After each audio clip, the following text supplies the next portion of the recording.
السلام علیکم ورحمۃ اللہ وبرکاتہ۔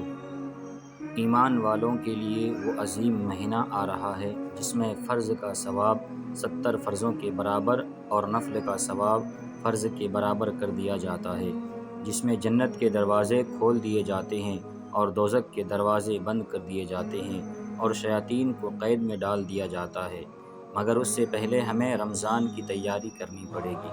آج کا ہمارا موضوع ہے ماہ رمضان سے پہلے رمضان کی تیاری، تاکہ ہم رمضان کے آنے سے پہلے اس کے لیے خوب تیاری کر سکیں۔ سب سے پہلے نیت کو درست کریں۔ حضور اکرم صلی اللہ علیہ وسلم نے ارشاد فرمایا، انما الاعمال بالنیات۔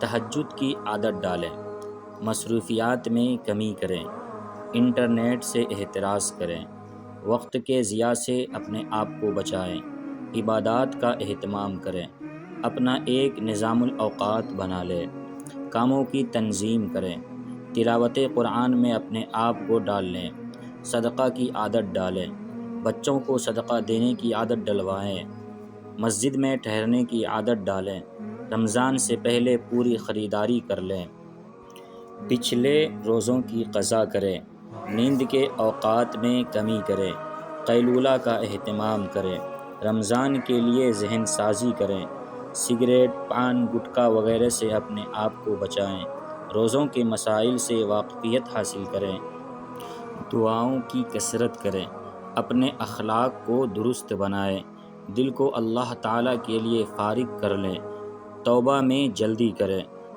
رمضان کا استقبال کریں۔ جب رمضان کا مہینہ آتا تو نبی کریم صلی اللہ علیہ وسلم صحابہ کرام سے پوچھتے، تم کس کا استقبال کر رہے ہو اور تمہارا کون استقبال کر رہا ہے؟ چاند دیکھنے کا اہتمام کریں، اور سب سے آخر میں دوسروں کو بھی ان امور کی دعوت دیں۔ اگر ہمارا یہ ویڈیو آپ کو اچھا لگا ہو تو لائک کریں، شیئر کریں، کمنٹ کریں اور چینل کو سبسکرائب کریں۔ السلام علیکم ورحمۃ اللہ وبرکاتہ۔